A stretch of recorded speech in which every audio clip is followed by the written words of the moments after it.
Hello guys, பொதுவாக நன் அப்படின்னா நமக்கெல்லாம் பரிச்சயமான முகம் அப்படின்னு பார்த்தா அன்னை தெரசா தான். நன்னா இருக்கிறவங்க கடவுளுக்கு சேவை செய்கிறவங்க, கடவுளோட மறு உருவம் அப்படின்னே சொல்லலாம். ஆனால் இங்கே ஒரு நன் அதற்கு மாறா எதையெல்லாம் நன் செய்யக்கூடாதோ அதையெல்லாம் செய்கிறாங்க. பல அப்பாவி குழந்தைகளோட உயிர்களை கடவுளோட பெயரை சொல்லி கொலை செய்கிறாங்க. இந்த தொடர் கொலைக்கு பின்னாடி இருக்கிற பல அமானுஷ்யங்களை இந்த வீடியோவில் பார்க்கலாம் வாங்க. வீடியோவுக்கு போகிறதுக்கு முன்னாடி மறக்காமல் நம்ம சேனலை சப்ஸ்கிரைப் பண்ணி வச்சுக்கோங்க. சரி வாங்க, இன்னைக்கான கதைக்கு போகலாம். அமெரிக்காவில் உள்ள தாமஸ் லூயிஸ் சர்ச் பல அநாத குழந்தைகளை தத்தெடுத்து அவங்களுக்கு தேவையான சாப்பாடு, தங்குறதுக்கான இடமெல்லாம் கொடுத்து தங்களோட சேவையை செஞ்சுக்கிட்டு வராங்க. இவங்க சேவை செய்கிறது ஒரு பக்கம் இருந்தாலும் அந்த சர்ச்சில் தொடர் குழந்தைகள் மரணம் நிகழ்ந்து கொண்டே இருக்கு. இதை சர்ச் நிர்வாகம் மூடியும் மறைக்கிறாங்க. அதுக்கு காரணம் அங்கே வளர்ற குழந்தைகள் அத்தனை பேருமே அநாதை குழந்தைகள். அதனால எந்த ஒரு கேள்வியுமே யாருமே கேட்கல. இப்படி இந்த குழந்தைகளோட மத்தியில தான் ஒரு சிறுவனா இருக்கிறான் ஜான் பீட்டர். ஜான் பீட்டரோட கண்ட்ரோல் முழுவதும் யாருக்கு வருது அப்படின்னு பார்த்தீங்கன்னா மேரி ஜான்சி அப்படிங்கிறவங்களோட கண்ட்ரோலுக்கு தான் வருது. மேரி ஜான்சி தான் பீட்டருக்கு தேவையான கல்வி, உணவு எல்லாத்தையுமே பார்த்துப்பாங்க. ஆரம்பத்தில் மேரி ஜான்சிக்கும் பீட்டருக்கும் ஒரு நல்ல உறவு ஏற்படுது. அந்த உறவு ஆசிரியருக்கும் மாணவனுக்கும் இடையே ஏற்படும் உறவு போல ஒரு ஆழமான உறவு உருவாகுது. இது சம்பவம் நடக்கிற வரைக்கும் தான். வழக்கம் போல அன்றைய நாள் சிறப்பாக முடியுது. சூரியனும் மறையுது. அந்த நேரத்தில் தான் ஜான் பீட்டர் தன்னோட ரூமில் தூங்கிக்கிட்டு இருக்கிறான். அப்போ ஏதோ ஒரு சத்தம் அவனை தூங்க விடாமல் அவன் காதுக்குள்ளே ஓடிக்கிட்டே இருக்கு. டக்குன்னு முழிச்ச இவன் அந்த சத்தம் வர திசையை பார்த்து போகிறான். அங்கே ஒரு வயதான நன் கண்ணாடி முன்னாடி நின்று எதையோ முணுமுணுக்கிறாங்க. இங்கே இருந்து பார்க்குற அவனுக்கு அவங்க ஏதோ ஜபம் செய்கிறாங்க போல அப்படின்னு தோணுது. அவங்கள பார்த்தா இவனுக்கு வினோதமாக இருக்கு. அதுக்கு காரணம் இதுவரைக்கும் ஜான் பீட்டர் அந்த சர்ச்சில் அந்த நன்னை பார்த்ததே கிடையாது. அவங்கள பார்த்து பயந்து போன பீட்டர் தன்னோட ரூமுக்கு வந்து படுத்துக்கிறான்.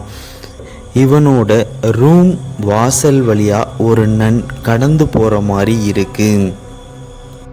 அதை பார்த்த உடனே ஜான் பீட்டருக்கு ஒரு யோசனை வருது. இவங்க ஒருவேளை சரி ஜான்சியாக தான் இருக்கும், நாம் போய் அவங்கக்கிட்ட சொல்லலாம் அப்படின்னு போகிறான். அந்த நேரத்தில் அந்த உருவம் காணா போயிடுது. கொஞ்ச நேரத்தில் மேரி ஜான்சி படி வழியாக இறங்கி வராங்க. இவனை பார்த்து சிரிச்சுக்கிட்டே வராங்க. அவங்க கையில் மெழுகுவர்த்தி வச்சிருக்கிறாங்க. அவங்க கொஞ்சம் கொஞ்சமாக ஜான் பீட்டர் கிட்ட வந்து என்ன பயந்துட்டியா அப்படின்னு சொல்கிறாங்க. அப்படியே கொஞ்சம் கொஞ்சமாக அவங்க முகம் ஒரு மாதிரியாக மாறுது.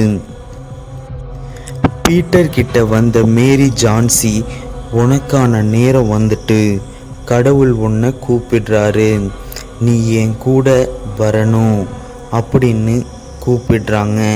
இவனுக்கு அவங்கள பார்த்தா பயமாக இருக்கு. ஏன் இதை நான் இங்கே சொல்கிறேன் அப்படின்னா, இதில் பார்க்கும்போது மேரி ஜான்சி கடவுளோட மறுபிறவி போல சாந்த சொரூபமாக தெரிவாங்க. ஆனால் இப்போ பார்த்தா ஒரு மாதிரியாக வினோதமாக இருக்காங்க. அப்போ திடீர்னு லைட் விட்டு விட்டு எரியுது. நல்லவங்களா தெரிஞ்ச மேரி ஜான்சி டக்குன்னு பார்த்தா கையில் ஒரு கத்தியோட நிற்கிறாங்க. இவனை கொல்ல விரட்டுறாங்க. அதை பார்த்த இவன் பயந்து ஓடுறான். இவன் ஓடும்போது ஒவ்வொரு இடத்திலையும் மேரி ஜான்சி போல ஒரு உருவம் தெரியுது. அங்கே ஒரு உருவம் இவனை பார்த்து கையில் சுத்தியலோட இவனுக்கு என்ன பண்ணுறது அப்படின்னு தெரியாமல் ஒரு பாழடைந்த ரூம் பக்கமாக ஓடி போய் ஒளிஞ்சிக்கிறான்.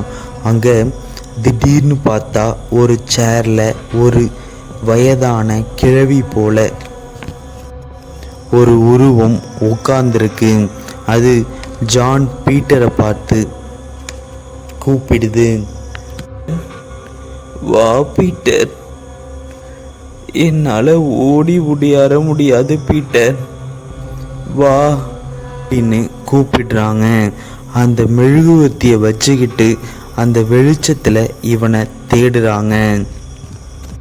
இவனை பார்த்து மெழுகுவர்த்தியை ஆட்டி ஆட்டி, நீ கடவுளோட அழைப்பை மறுக்கிற, என்கிட்ட வா, நாம் போகலாம், உனக்கான அழைப்பு வந்துட்டு அப்படின்னு சொல்லுறாங்க. இவன் கொஞ்சம் கொஞ்சமாக அந்த வார்த்தைகளால் வசியமாகறான். முழுவதுமாக அவங்களோட கண்ட்ரோலுக்கு போகிறான். அப்போ அந்த கிழவி கண்ணாடி முன்னாடி நின்று ஏதோ சொல்லி மெழுகுவர்த்தியை அணைக்கிறா. அந்த இடமே இருட்டா மாறிடுது. அப்போ அந்த இருட்டில் பின்னாடி பல கண்கள் உடைய நிறைய உருவங்கள் தெரிய ஆரம்பிக்குது. அந்த உருவங்களுக்கு பின்னால் ஏதோ புகையாக வர மாதிரி இருக்கு. அப்படியே அந்த உருவங்கள் மெதுவாக வந்து ஜான் பீட்டரை தன்னோட கண்ட்ரோலுக்கு எடுத்துக்கிறாங்க. ஜான் பீட்டர் அந்த இருளுக்குள்ள ஐக்கியமாயிடுறான்.